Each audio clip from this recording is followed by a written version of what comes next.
parking lot transaction. Like, hey, buy the stereo for $5. Yeah, you can come up on some shit, but you're not even looking for it. Just somebody walks up, some random ass people looking crazy, talking about you want to buy it. I got a baby elephant in the trunk. You want to see it? I don't know. You want to buy this plastic bag? I got a mink coat back here. Well, later they hawk the leather jacket at a bar. With a little cash in hand, the four drive on to Gatlinburg. While there, they visited the Laurel Falls area of the Great Smoky Mountains Park. During this excursion, the guys had discussed how they might rob some businesses to make a few bucks. Okay. Yeah. You're down and out. That's on page 7 of the Shipbird manual. Maybe we can go steal some shit. Exactly. They needed money and didn't have much to go on for the next couple of days. After a hike to the waterfalls, the four returned down off the mountain to Gatlinburg, where Tattoo Eddie suggested they get 2 motel rooms for the night. Demodica would later testify that he knew something was going to happen. He just didn't know exactly what the plan was. Okay. That's just... I don't know. I guess they think different now. I don't get it. I've always heard you wouldn't be running. You are the company you keep. You wouldn't be running around scrambling, thinking about all this criminal ass shit that you're going to do if you had planned a little bit. Wait, go get regular job work for a month to get a couple of paychecks up. Well, and talk about kind of being in the wrong place at the wrong time. I mean, you are the company that you keep, and I've just had this mentality, I guess. From a young age, my parents told me, like... Birds of a feather. You can't hang out with these shit stains because even if you haven't done anything, they get in trouble. Right. You're going to get in trouble. Or people's going to see you with them. Or they have a reputation. You'll have that reputation even if you don't do the same jacked up shit that they do. People's going to think you're just like them. Yeah. Oh, yeah, that's a... So this is like a combination of just like a bunch of shitbirds getting together. So this third member of this little crew, so there's flock, 4 of them. 4. Because Tattoo Eddie, his girlfriend. Then you have Joseph Demodica and his partner, the transgendered woman, Ashley Silvers. So she's transgendered woman. So yes. She was... biologically a man. She was born male biologically, but she had lived most of her life as a female. Okay. Yes. So there's 4. 4 of them. And okay. So the providers are Eddie and Demodica. Okay. The group drove to Rocky Top Village Inn, which is a motel. Melissa Missy Hill, a 21-year-old, was working the front desk that evening. Kimberly Pelly goes into the office to, negotiate a room. She needs to get these 2 rooms, fill out all the paperwork, everything that you do when you check into a motel. It was only a couple of minutes later that Kimberly emerged from the office with Missy Hill. And it appeared as though maybe Missy was showing her to a room. All right. Kimberly had a knife. Tattoo Eddie joined them in the room. Oh my God. From the parking lot, Joseph Demodica and Ashley Silvers say they could hear low screams, kind of a scuffle coming from the room. Kimberly and Eddie attack Missy with a knife, stabbing her multiple times. She was shot in the head as well. So they really did have the gun with them. I'm surprised they still had the gun. I guess they look as a tool because it has value. I'm just surprised they didn't sell the gun. I guess they look as a tool to use to get more money. But I just don't get it. So you have this poor girl who's just doing her job, probably a little boring, quiet, whatever. And these people are just attacking her for no reason. You don't know them. Now, I would be so scary to be in that situation. A security guard on duty, Troy Dale Valentine, pulled up to the office on a golf cart. Missy's husband, who happened to be a Sevierville Police Department dispatcher, had tried phoning his wife a few times with no success. Around 10:30 p.m., Missy had spoken with him on the phone and said she was finishing up the night audit and would call him back at a certain time. She was working the 3 to 11 p.m. shift. He was kind of counting on her to clock out at 11 p.m. Right. And by all accounts, she was pretty good about checking in with him. That's part of their normal routine every evening. Hey, honey, I'm leaving. I'm heading home. Just so they could kind of keep tabs on each other, especially if he's at work as a police dispatcher and she's at this motel kind of alone, female by herself. Yeah, I'm sure in the back of his mind he's worried. Well, yeah, and he works with law enforcement, so he knows. Right. He's got the information. He knows how crime and what kinds of things happen around here. So, he wants to check in with his wife. Well, when he doesn't hear from her, he gets really worried, as I think most of us would. He calls Valentine, the security guard. The guard pulls up to the building. Missy had just been shot and killed just moments before. He barely missed being able to help her to stop. Or maybe even witnessing. Yeah, or this. Anything. Exactly. Yeah. Kimberly Pelly clubs Valentine with his own flashlight. How did she take his flashlight? After forcing him into the room. So it kind of seems like he saw the door open to this room. He maybe heard some scuffle. Maybe he has his light out looking. Yeah, he maybe has his light. Now, she's got a knife, so perhaps she threatened him with the knife. She may have surprised him and knocked him down. Got the flashlight, clubs him in the head with it. Then they force him to the ground. They've got the handcuffs. They kind of get him restrained, and then they stab him repeatedly. Then they shoot him right between the eyes. So all this time, I kind of was looking at Eddie and Demodica as kind of the, maybe the bad apples in the bunch. But it sounds like Miss Pelly is damn as bad as they come.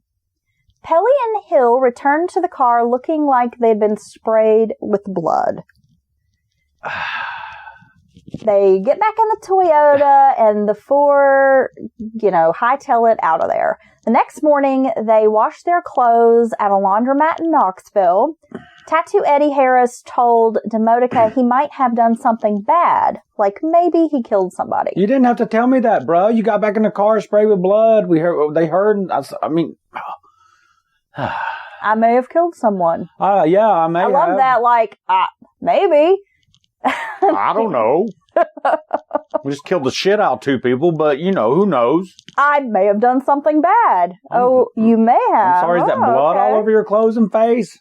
The four decide they're going to drive to Nashville and spend a few days there, hoping that, it'll take the heat off of them.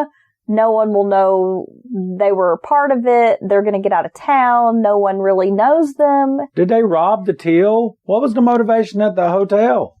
I think originally that was the plan. We'll get control of her. We'll go back, clean the office out, maybe? Yeah, but it doesn't seem so like basically it sounds like with the security guard showing up, it kind of fucked up their crappy plan. Maybe. Yeah, and then they just were like, oh my God, let's get out of here.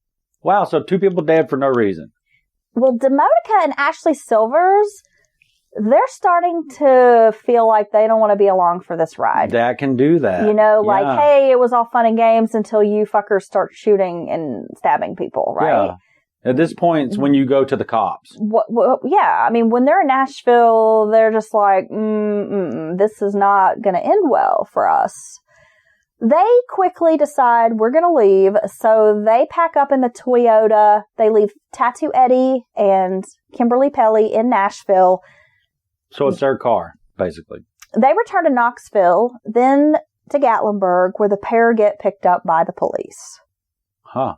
And I'm not really sure how they ended up getting picked up by police. Maybe there's some type of surveillance photos. I don't know if it necessarily had anything to do with that. Like they got into something else, maybe? It was because they maybe had some sort of traffic violation. Okay. Now, it wasn't real specific, but this is just kind of what I'm gathering. They were picked up by police because they were questioned about driving a stolen vehicle. Oh, the vehicle stolen. I should have known. Yes. Okay. So I guess when they are pulled over, the plates are ran. Okay. This is a stolen Car's car. hot. Get them not out. Registered to either of these people. Right. Well, once they have them kind of in custody over the stolen vehicle, they start questioning them and start asking questions about the possible connection to a recent motel murder. Murders.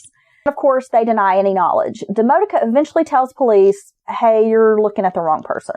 That right there, that's when you come clean and look, they went crazy. I don't know. Google, stop. Sorry.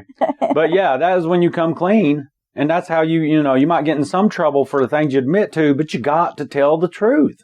You should have done it when they come. I would have done it as soon as, we got in the car, covered in blood. As soon as I could safely get, 10 feet between me and them, I'm going to dial you out. I don't care who you are. Because at this point, you've killed people, and I'm going to be implicated.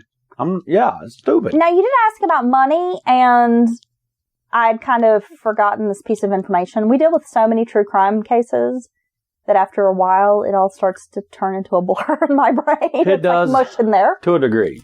Melissa's purse was missing from the crime scene with about $499 in cash. That's a good bit. Plus the night deposit from the motel. Oh, so they were able to get... Okay, they could easily... Who knows? They could have $1,000, which is a good bit of money back then. Police discover the grisly murder scene, but of course they have no real leads. And with this being a tourist spot, a motel especially... It could be anybody. Travelers in and out of there. The interstate I-40 runs kind of right past the Sevierville area. That would be very hard to figure out. Yeah, you can get on 40 and be out of that area in no time. Which is why convenience stores out in the country, out of the way, and hotels and things, people working by themselves, they're vulnerable. It's a very dangerous job. It can be. 3 days after the murders, a letter is discovered in a phone booth in Maggie Valley, North Carolina, right outside of the nearby police station. What? How is it always connected back to mountain murders? It's almost like we search out these stories that have connections to the Appalachia region that we live in. Because it is an Appalachian. Oh, that's what we do. Oh, yeah. Oh, yeah. Never mind. Let's go.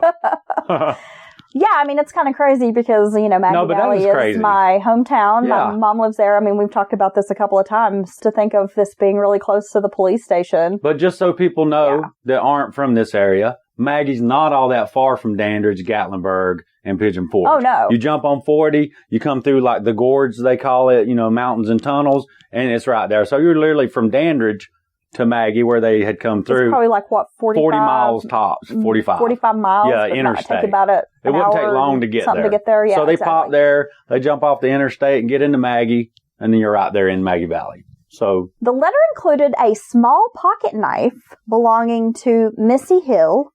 It was a knife she carried with her, either in her pocket or on her person someplace, or in her purse. Right. So he took it off the victim. Yes. Okay. The letter contained only information the killer would have known. All right. Seemed like it was almost an apology. Okay. Like, oh, I'm sorry, we didn't mean to kill that girl, kind of thing.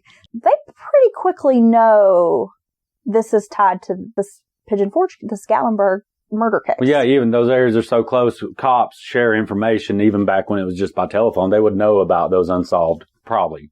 Well, yeah, with it being... It sounds like a horrible crime scene. It sounds like pretty rough. Yeah. So they were like, okay, this is probably for real, legit, because of the details and the information. Now, it wasn't until December 16th, 1987, more than a year after the murders, that Harris is arrested in Atlanta, Georgia by the Tennessee Bureau of Investigation. Joseph Demodica was also living in Georgia. He had been questioned a few times about the murders. When Harris is picked up, he lies to police, denying he'd ever even been to Gatlinburg.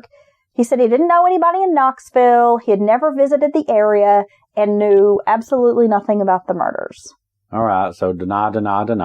He denied meeting Tim Farmer, the fellow they had stayed with and then robbed, essentially, stole his shit, or any of Demodica's other friends. And as I mentioned, there was, the woman Tracy, there's this guy Tim, Johnny Schultz that they'd tried to sell this stuff to. I mean, so there were multiple witnesses who said, no, he was here. And so he's denying having taken part in any of the shipbird activities. He didn't know about, I've never even been there. Okay. He said that Joseph Demodica had a knife in the car. He was the owner of the handcuffs. This is what I'm talking about. That's why you dial their ass out as soon as it goes down. Because when it does go down, and you can be proved to have been there or around, they're going to do this bullshit to you right here. Oh, it wasn't me, it was them. Eventually, he does admit that, okay, I have been to Pigeon Forge. Oh, okay. Oh, yeah, and I do know that guy. Oh, yeah, and I think we met. Yeah, okay. He's a dumbass. Well, he's eventually arrested, and during the trial, a handwriting expert would be brought in to determine that it was, in fact, Tattoo Eddie Harris who had written the letter left in Maggie Valley. There was no forensic evidence to connect Harris to the murders. There was a hair found on the security guard, but it was belonging to an African-American person. That had nothing to do with this crowd. Right. Right. So really, there was no, forensic evidence, Wow. So honestly, from a case standpoint, provable, to be proved in court, there's not a whole lot there unless you get one of them to, flip and give it all to you.